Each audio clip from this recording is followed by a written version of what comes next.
Magkwentuhan nga ulit tayo mga kaulam at may mga nagtatanong na paano daw at bakit ako pumunta ng Dubai? Paano daw ako nakapunta dito? Ano daw ang proseso? Bakit daw ako pumunta?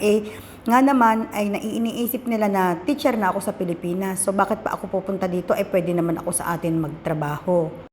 Pero bago yan, saluhan muna ninyo ako sa isang napakasarap na almusal. Dahil ako'y may appointment sa doktor, kailangan kong kumain ng maaga. Ang pangulam ko nga pala mga kaulam ay sinaing na tambakol. Tapos ako ay may tirang sabaw ng bulanglang na gulay at may isa pang pirasong kalabasa ay siya kung aking isinabaw. At nang hindi naman nakakaluog ang ating kain, ay di iyon na nga, paano daw ako napapunta din sa Dubai, bakit daw ako'y nagpunta din. Ay di, naku, mahabang istorya kung iistorya ko, kaya lamang, di kaunti lamang at limitado ang ating oras. Sa totoo lang, ako'y noon ay tanggap na sa government, sa public school sa atin. Noong mga panahong iyon, that was 2002, tanggap na ako noon at nung dumating ang aking parang item noon galing sa division, ay kasabay ding dumating ng aking visa, ng aking visit visa sa Dubai. Ay di ako ngay tinanong ng inay, o alin ang iyong gusto, saan mo gustong ilagay ang iyong sarili, gusto mong magpumunta ng Dubai o gusto mong magturo dito sa atin. Dahil nga sabay dumating yung galing sa division na po pwede na akong magturo sa isang public school at ang visa naman papunta sa Dubai na po pwede na akong pumunta ng Dubai. Dahil nga may masakit na nangyari sa aking buhay noon, kaya gusto ko munang mangibang lugar. Gusto ko munang subukan sa ibang lugar ano ga ang aking kapalaran.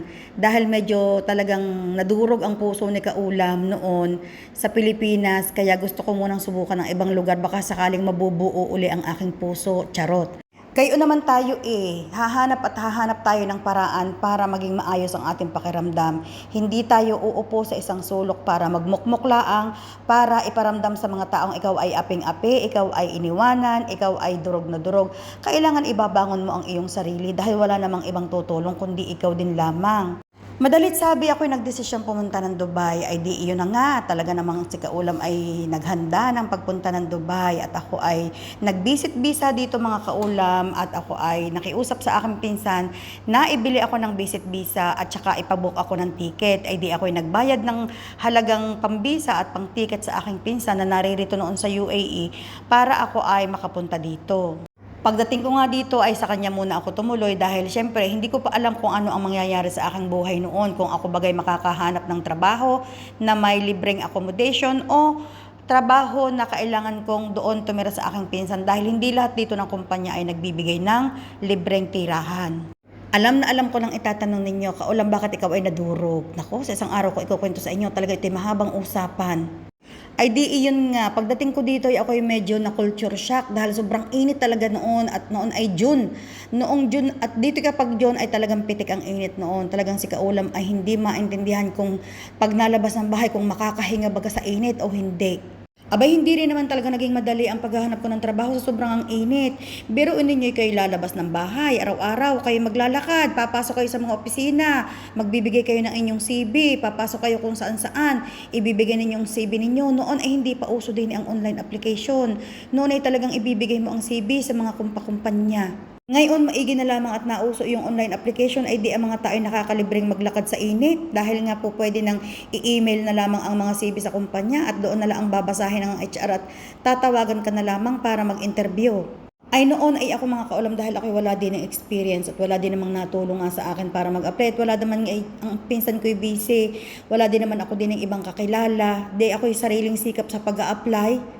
Una muna ako'y nag-part-time job habang ako'y nag-a-apply para may pantustos sa aking mga gastusin. Pero ako noon ay may baong kaunting pera na pangtustos sa aking sarili. Pero syempre, ang pera ay nauubos, alam natin iyan. Ay dini, pag nakaisang buwan noong panahong iyon, magre-renew ka ng iyong visa, magbabayad ka pa renewal. Tapos pagkatapos ng 2 buwan, dahil 2 buwan lamang ang visa, ay di bibili ka na naman ng bagong visa. Hindi ka naman pwedeng bumili ng bagong visa kung hindi ka lalabas ng bansa. Kailangan mo mag-exit. Noon ang exit dito ay sa Iran, tapos bibili ka ng ticket, bibili ka ng bagong visa, magbabayad ka ng hotel doon, magbabayad ka ng pagkain.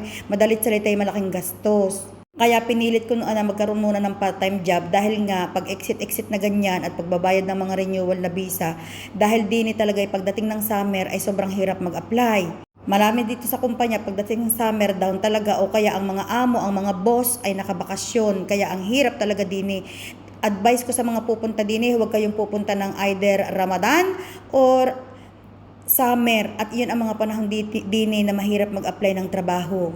Ay di iyon, sa isang araw ikukwento ko sa inyo kung ano nangyari sa aking mga journey. Nagpartay muna si Kaulam, nag-exit sa Iran dahil bumili ng bagong visa uli. Tapos pagbalik din apply na naman ang apply, pero pasok pa rin ako sa mga part-time jobs para nga sabi ko nga sa inyo, pang tusto sa mga pangkain, pangbayad ng kuryente, dahil dito walang libre talaga. Ang kagalingan ko nga lang talaga noon, hindi ako nawawalan ng part-time job. Kahit anong araw ako'y nagpa-part-time, ay hindi naman talaga ako pilian.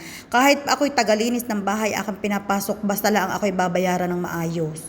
Ay sige, mamili ng trabaho pag di kinagutom. Dito ay bawal ang maarte sa trabaho, bawal dito ang pilian, bawal dito ang akala mo ikaw ay prinsesita, bawal dito ang gayon. Talagang magtatrabaho ka dito kahit ano.